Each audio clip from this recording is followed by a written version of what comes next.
खबर उत्तर प्रदेश के रायबरेली से है, जहां पर परीक्षा देने जा रही इंटरमीडिएट की छात्रा की बाइक सवार युवकों ने दिन दिहाड़े अपहरण कर लिया, जिसमें कि आपको बताते चले कि छात्रा को उस वक्त अगवा किया गया जब वह अपनी सहेली के साथ स्कूल पहुंचने वाली ही थी। वहीं आपको बताते चले कि पुलिस ने इस मामले में जो है पूरे तरीके से कार्रवाई भी जारी कर दी है, और जिसमें कि आपको बताते चले कि पुलिस का लगातार यही कहना है कि हमारा पहला प्रयास यही था कि पूरे तरीके से जो छात्रा है वो सुरक्षित रहे। मामला जगतपुर थाना इलाके के राजकीय इलाके का बताया जा रहा है, जहां कि आपको बताते चले कि राजकीय बालिका इंटर कॉलेज गुरगुजपुर के पास की यह पूरी घटना बताई जा रही है। यहां पर अव्यवस्थित पूरे तरीके से पूर्वा के रहने वाली छात्रा आज अर्धवार्षिक परीक्षा के तहत इंग्लिश का पेपर देने के लिए अपनी सहेली के साथ जा रही थी कि तभी कॉलेज पहुंचने से पहले ही छात्रा को रास्ते में ही रोककर गांव के रहने वाले शिवा ने अपने एक और साथी के साथ मिलकर बाइक पर बलपूर्वक बैठाया, और जिसके बाद वह फरार हो गया।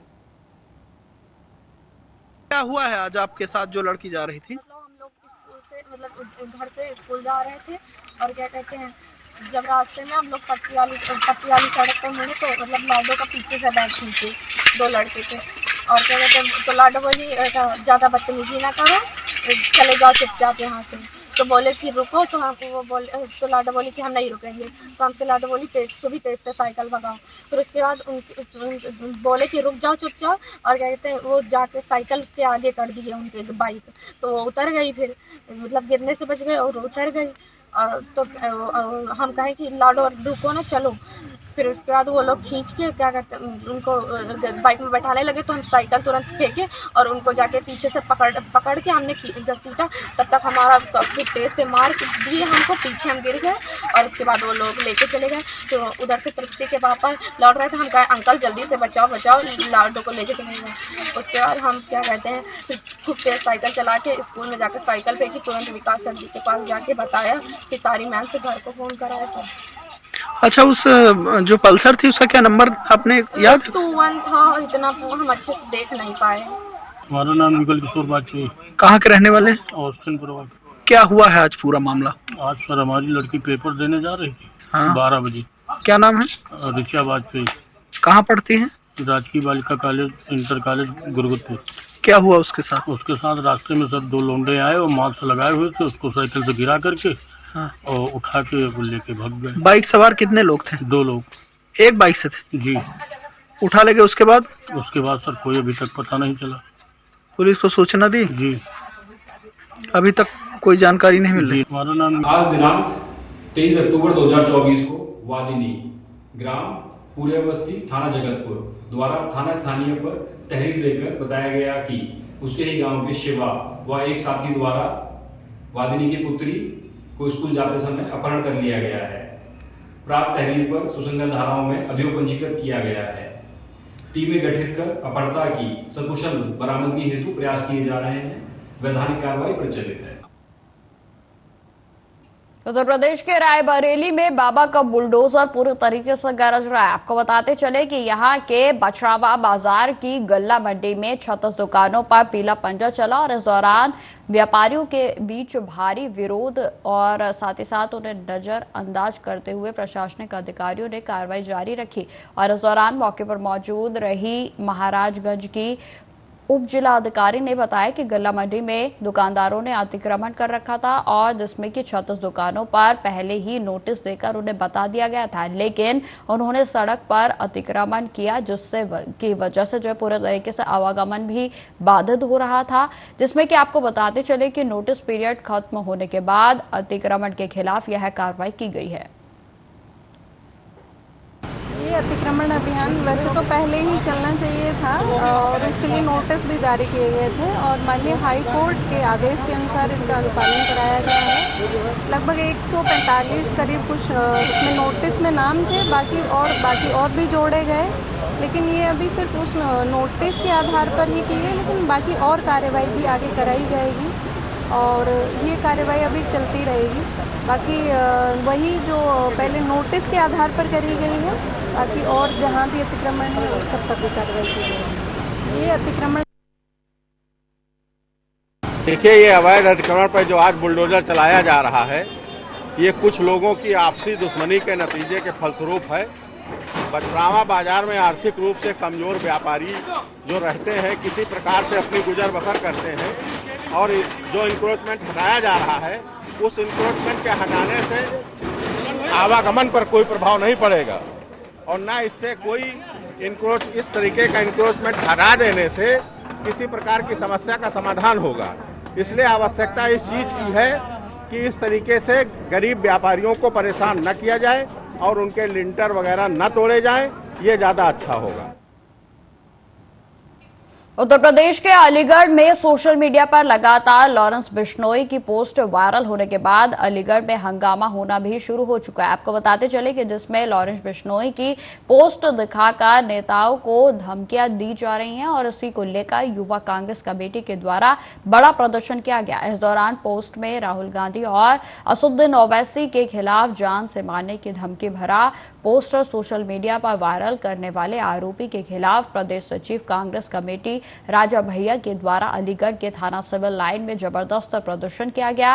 वहीं आपको बताते चले कि इस मामले पर राजा भैया का कहना है कि जिस तरह से लगातार लॉरेंस बिश्नोई को बढ़ावा देने का काम केंद्र सरकार के द्वारा किया जा रहा है, उससे समाज में युवा गलत दिशा की ओर जा रहे हैं और यही कारण है कि युवा कांग्रेस कमेटी के द्वारा जबरदस्त प्रदर्शन करते हुए ऐसे आरोपियों के खिलाफ मुकदमा दर्ज करने की मांग की गई। आज जो है एक तहरीर प्रार्थना पत्र के रूप में लॉरेंस बिश्नोई और उसके गिरोह के खिलाफ मुकदमा दर्ज कराने के लिए थाना सिविल लाइन में दी गई है। कल एक पोस्ट सोशल मीडिया पर वायरल हुआ। बुद्धहत्या नामक एक लड़के ने फेसबुक पर लिखा कि जैसे जर्मनी में जो है वहाँ की इंटेलिजेंस यूनिट थी, यूएसए में वहाँ की इंटेलिजेंस यूनिट थी, उनका जिक्र करते हुए उसने पोस्ट में लिखा कि अगला नाम राहुल गांधी जी और उनका असदुद्दीन ओवैसी साहब का होना चाहिए। मैं कहना चाहता हूं कि आधुनिक युग में सोशल मीडिया पर पोस्ट डाल करके और उनको सोशल मीडिया के बाद में सत्यता दिखाते हुए कई राजनेताओं की पुराने दिनों में हत्या कर दी गई। ये भी एक पोस्ट उसी हत्या से रिलेटेड है। 2 कौड़ी के बदमाश जिनको जेल में जगह होनी चाहिए, वो जेल में होने के बाद भी जेल के अंदर से देश के बड़े बड़े राजनेताओं को निशाना बना रहे हैं और केंद्र सरकार के कान पर जूं नहीं रेंग रही है।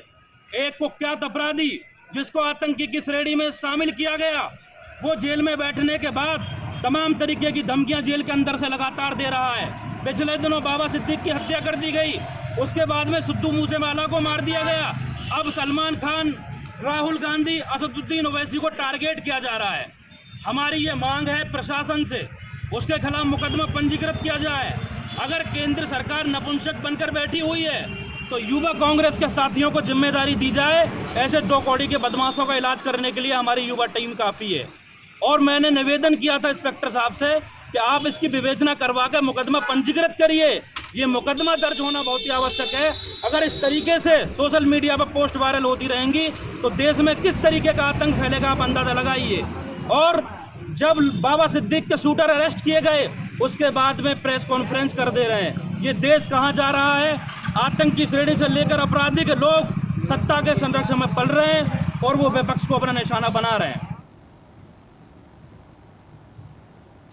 उत्तर प्रदेश के अलीगढ़ में आरटीओ कार्यालय पर भारतीय किसान यूनियन भानु की महापंचायत के दौरान आरटीओ के युवा जिलाध्यक्ष अलीगढ़ कृष्णा ठाकुर के नेतृत्व में जमकर खरी खोटी सुनाई गई। आपको बताते चले कि महापंचायत में सैकड़ों पदाधिकारी एवं कार्यकर्ता पहुंचने लगे और जिसके बाद महापंचायत दोपहर 2 बजे तक चली और जिसमें आरोप लगाया गया है कि एआरटीओ के किसानों ने ट्रैक्टर ट्रॉली व माल वाहन जो वाहनों को ओवरलोडिंग के नाम पर चालान काट रहे हैं, उनके लिए राष्ट्रीय महासचिव नेम सिंह सोलंकी ने बताया कि खेर सोमना मार्ग और गोंडा के साथ साथ अलीगढ़ मार्ग, चंडोस और गभाना मार्ग आदि जगहों पर अवैध रूप से खनन किया जा रहा है और वहीं पर ओवरलोडिंग ट्रक और डंपर फराटा भर रहे हैं। लेकिन जमादार अपनी आंखें बंद कर बैठे हुए हैं और उनके खिलाफ किसी भी तरीके की कोई भी कार्रवाई नहीं की जा रही है।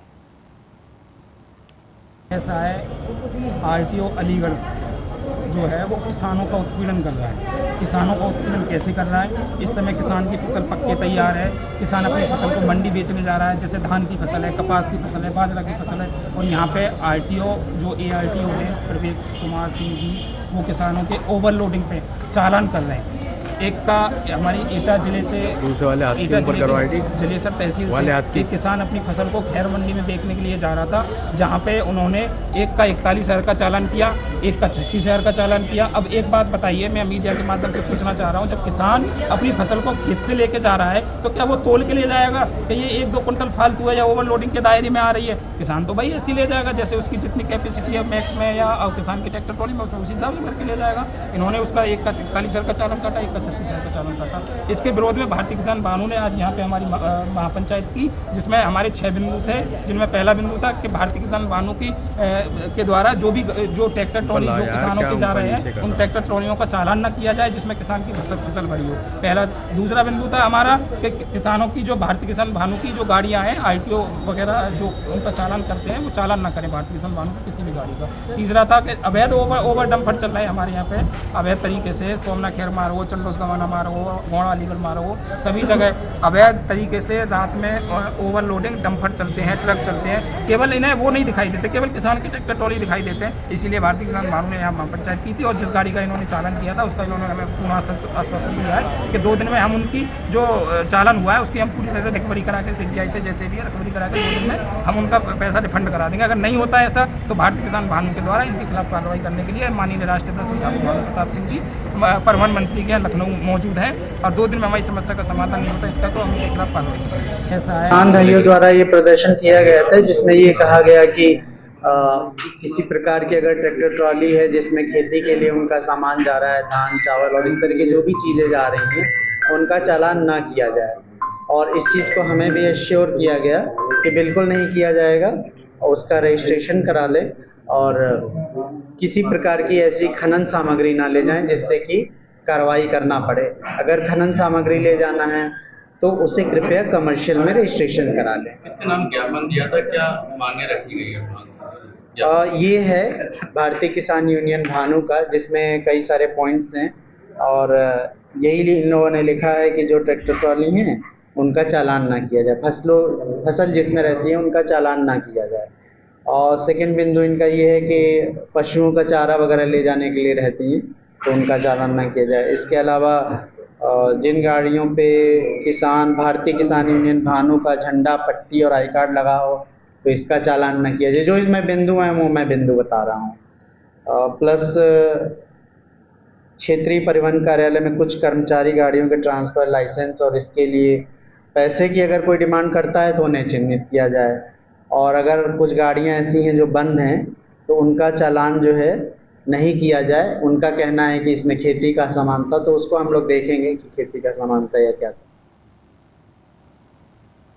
बिहार के मुजफ्फरपुर में मीनापुर प्रखंड के सिवाईपट्टी थाना क्षेत्र के छित्री गांव में सिवाईपट्टी थाना की पुलिस ने जमीनी विवाद में छापेमारी करने गई थी और जिसमें हालांकि आपको बताते चले कि जमीनी विवाद में दोनों पक्षों की ओर से थाने में FIR दर्ज को करवाया हुआ है। पिछले साल से ग्रामीण मदन चौधरी का जमीनी विवाद मुकेश बेटा, शंकर बेटा के सहित अन्य पर चल रहा था। वहीं आपको बताते चले कि मदन चौधरी की बेटी ईशा कुमारी का आरोप है कि पुलिस ने बंदूक के कुन्ना से जो है पिटाई की और जिसके बाद वह घायल हो गया और उनका इलाज अस्पताल में चल रहा है। तो वहीं घटना की सूचना पर मीनापुर के विधायक मुन्ना यादव अस्पताल पहुंचकर पीड़ित परिवार को सांत्वना के लिए पहुंचे और जहां पर उन्होंने नीतीश सरकार पर जमकर हमला भी बोला। क्या मामला? रेड कब होता है? रात में। हम लोग तो अधिकतर सुनते हैं कि रेड रात में होता है। ये तो बेचारा गरीब किसान था, जमीनी विवाद था आपस में, दोनों पक्ष से पिटीशन पड़ा हुआ है थाना में। तो पुलिस तो एक तरफा कार्रवाई में ऐसी घटना का अंजाम दिया है। जैसे कि उसके परिजन से हमें जानकारी मिली है कि वहाँ पुलिस गई, उस समय वो धान के खेती, धान का कटनी करके, अभी धान कटनी का समय, कटनी करके बेचारा आया, स्नान करके खाना खाया, दरवाजे पर बैठ के अमरूद खा रहा था। पुलिस पहुंची और बिना सोचे समझे, वो कौन अदिति कुमारी है और ये मनमोहन जो है वहाँ प्रभारी, जिसकी शिकायत मैं कई बार सीनियर SP को कर चुका हूँ। और ये लोग जा करके उनकी बच्ची को भी, जब उसके मदन बैठा जो अभी इलाजरत है, जैसा कि हॉस्पिटल से हमको खबर आई है कि उनकी स्थिति काफी नाजुक है, वो बचने वाले नहीं है। हम खुद जा रहे हैं वहाँ हॉस्पिटल में, तो उनको बेरहमी से मारा। अपना बाप लाइन साहब मार रहे हैं, हम उसे नहीं बोलते। हमारे पापा जी घर में से धान काट के आए और हमें से खूटी काट उठ के घर में हम गए, हम पानी भरने घर में गए, मम्मी नीचे गई बकरी बांधने और पापा जी नहा उहा के खाना खा के वे कहे कि हम लोग तर के आन दीजिए, हम तो हम खाएंगे। वैसे जैसे खा बैठे हमको बाबू जी पुलिस सब पुलिस आया, दूध के पकड़ लिया, ये सिवाय पट के पूरा थाना था। हमारा पापा हमको घर में घेर के हमारा इतना मारा, बहुत मारा, देखिए हमारा सब भूलिया दिया है। उसके बाद हमारा पापा के मारा, हम पापा के मारने लगे तो हम विरोध किया, हम उसको बोले कि हमको पापा के कहना मार रही है, तो हम गाली दिए। हम क्या बोले कि हमने गाली दिए, हम गाली दिए। और हमारा पापा के पता नहीं गाड़ी में कितना मारा कि हमारे पापा मर गए। पापा क्या नाम था पापा का? मदन बैठ। किनसे विवाद था? मुकेश बैठा चंद्रशेखर बैठा के बेटा से, लाल बाबू बैठा से। क्या नाम है तुम्हारा? ईसा कुमार। पिताजी का क्या नाम था? मदन बैठा। खबर बिहार के मुजफ्फरपुर से ही है, जहां पर हथौड़ी थाना क्षेत्र के डिही जीवा गांव में संदिग्ध स्थिति में 2 युवकों की दर्दनाक मौत हो गई। वहीं एक की आंखों की रोशनी चली गई। आपको बताते चले कि मृतक की पहचान श्याम किशोर सहनी और मुकेश सोहानी के रूप में हुई है। श्याम की मौत मंगलवार की रात को हुई थी, तो वहीं मुकेश सहनी बुधवार की दोपहर इलाज के दौरान उसकी दर्दनाक मौत हो गई। घटना के पीछे जहरीली शराब पीने की आशंका जताई जा रही है। वहीं परिजनों ने शराब पीने की से मौत होने की बात बताई और सभी को निजी अस्पताल में भर्ती कराया गया। मृतक के पिता और पत्नी ने जहरीली शराब पीने से मौत की बात लगातार उनकी ओर से कही जा रही है। मैं आपको बताते चले कि मृतक और बीमार सभी डिही जीवर गांव के बताए जा रहे हैं। ये हथौड़ी थाना क्षेत्र के डिही जीवर गांव की घटना है।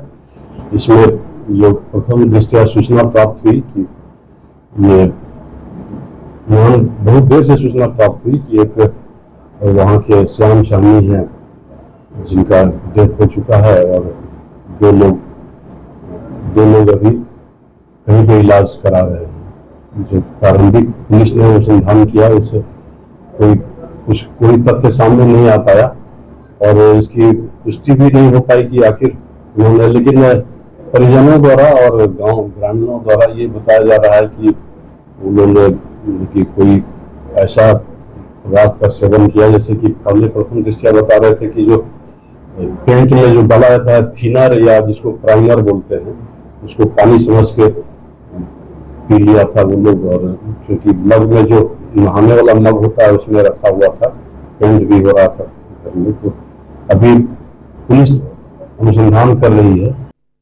बाद उसका करने के बाद वो स्नान ध्यान किया, खाना वाना खाया। 12 बजे आए चौर में से, तब तक पोजीशन सही था। जब 4 बजे दिन का आए तब उसको तबीयत बिगड़ने लगा। आँख की रोशनी, कहता है बाबू आँख की रोशनी ना दिखाई दे रहा। तो हम गाड़ी बुलवाए 4 चक्का और मेडिकल लेकर गए। मेडिकल में आधा घंटा ट्रीटमेंट में था, इलाज में। उसके बाद दम तोड़ दिया। पोस्टमार्टम हुआ? पोस्टमार्टम नहीं हुआ, अंतिम क्रियाक्रम कर दिए। अंतिम क्रियाक्रम कर दिए। क्या लग रहा है आपको, मौत का कारण क्या लग रहा है? मौत के कारण तो वही दारू है। और कोई लोग आसपास के बीमार भी हैं? 2 है। और क्या नाम है आपके बेटे का? श्याम कुमार। आपका नाम? चंद्रशेखर। घर डिही जीवर। पुलिस वगैरह आई थी, पूछताछ की? नहीं, पुलिस नहीं है। आपसे कोई संपर्क नहीं किया? कोई संपर्क नहीं। उम्र कितना था बेटा का? 26 साल। बाल बच्चा, शादी ब्याह हुआ? नहीं, तो छोट बच्चा है। नहीं, बेटे का, मृतक का बेटा की शादी? हाँ, उसको शादी हुआ है, 2 बच्चा भी है। शाम में 6 बजे घर से निकला था, आदमी फोन किए थे किसी घर पे मेरे आओ। जब उनके पास गए शाम में तो 10 बजे 10:04 पर घर आए थे। जब आए तो हम नींद में थे, जब उठे तो उनको से पूछा कहाँ गए थे, तो बोला कोई आदमी बोला था पार्टी करने के लिए वहाँ पर गए थे। जब पूछे तो शराब पिए हैं, तो बोला हाँ पत्नी जी हम पिए हैं।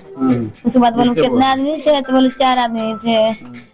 तो बोले कि तो हम आदमी साथ में है, 2 आदमी को पता नहीं है। उसके बाद सो गए। हमको सब हंसी मजाक बात हुई कि सवेरे में उठे हैं, तुमको कुछ पूछे, फिर बोला है। जब 11 करीब में हुए तब उनको बोला था उठाने के, उठाए उनको अब अपना तो नहा हुआ दिए। तो फिलहाल इस बुलेटिन में इतना ही। देश दुनिया की तमाम खबरों की जानकारी के लिए बने रहे हमारे साथ। नमस्कार।